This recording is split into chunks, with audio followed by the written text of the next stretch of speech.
안녕하세요. 오늘은 많은 남성분들이 말 못하고 끙끙 앓는 고민 관계 중 사정 지연에 대해 좀 더 깊이 있게 이야기해 보려고 해요. 얼마 전 한 남성분이 아내와 일시간이 넘도록 관계를 가졌는데도 사정을 못해서 걱정된다는 사연을 보내주셨는데, 사실 이런 일은 의외로 많은 분들이 경험하고 계세요. 단순히 오늘 좀 피곤했나? 하고 넘길 일이 아니라 여러 복합적인 원인이 작용해서 나타나는 현상이거든요. 오늘은 왜 이런 일이 생기는지, 그리고 어떻게 해결할 수 있는지 자세히 알아볼게요. 먼저 가장 흔한 원인 중 하나는 바로 심리적인 문제예요. 이건 내 마음이 몸에 직접적으로 영향을 주는 경우인데, 특히 수행 불안이 가장 큰 원인이 될 수 있어요.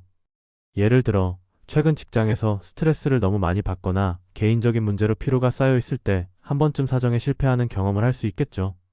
그런데 그 한 번의 실패가 다음번에도 또 이러면 어떡하지? 하는 불안감과 압박감으로 이어지면서 악순환에 빠지게 되는 거예요. 마치 중요한 발표를 앞두고 너무 긴장해서 말이 제대로 안 나오는 것처럼, 성관계도 심리적인 영향을 크게 받는 활동이거든요. 또 다른 심리적 원인으로는 파트너와의 관계 문제도 있어요. 혹시 최근 아내분과 소원해졌거나 사소한 다툼이 잦아지면서 마음속에 알게 모르게 응어리가 쌓였을 수도 있어요. 육체적으로는 함께 있지만 정서적으로는 거리가 생긴 거죠. 그러면 쾌감을 온전히 느끼는데 방해가 될 수 있고, 무의식적으로 사정이라는 최종 목표에 도달하는 것을 방해할 수도 있어요.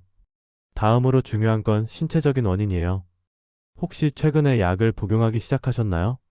특히 우울증이나 공황장애 때문에 복용하는 항우울제 같은 약들은 뇌의 신경 전달 물질에 직접적으로 영향을 줘서 사정 반사를 억제하는 부작용이 흔하게 나타나요. 고혈압약이나 이뇨제 등 다른 약물도 이런 영향을 줄 수 있고요.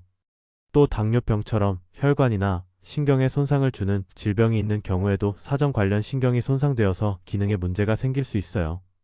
호르몬 불균형도 원인이 될 수 있는데, 남성 호르몬인 테스토스테론 수치가 낮아져서 성욕이나 성 기능에 전반적인 영향을 미칠 수도 있거든요. 마지막으로 조금 민감한 이야기일 수 있지만, 과도한 자유행위에 익숙해진 경우도 지루증을 유발할 수 있어요. 지나치게 강한 자극이나 특정 방식에 길들여지면 실제 파트너와의 관계에서 느끼는 자극이 뇌가 익숙해진 수준에 미치지 못해서 사정에 도달하기 어려운 경우가 생기는 거죠. 그렇다면 어떻게 해야 할까요? 무엇보다 가장 먼저 해봐야 할 건 파트너와 솔직하게 이야기 나누는 것이에요. 혼자서만 끙끙 앓으면 불안감은 더 커지거든요. 아내분은 아마 남편을 걱정하고 계실 테니, 솔직하게 요즘 컨디션이 안 좋거나 심리적으로 좀 힘든 것 같아라고 말하면서 서로의 마음을 확인하는 것만으로도 불안감이 많이 해소될 거예요. 만약 이런 현상이 지속된다면 전문가의 도움을 받는 게 가장 확실한 해결책이에요. 비뇨기과를 찾아가서 신체적인 원인이 있는지 검사를 받아보고, 만약 특별한 이상이 없다면 정신과나 심리상담센터에서 전문가와 함께 심리적인 원인을 찾아보는 것도 좋은 방법이죠. 마지막으로 너무 스트레스 받지 마시고 충분한 수면을 취하고 운동을 하면서 몸의 컨디션을 관리하는 것도 중요해요. 결론적으로 지루증은 절대 혼자만의 문제가 아니에요. 몸과 마음의 신호일 수 있으니 자신을 탓하기보다는 그 원인을 찾아 해결하려는 노력이 중요합니다. 공감하신다면 구독, 좋아요, 알림 설정은 큰 힘이 됩니다.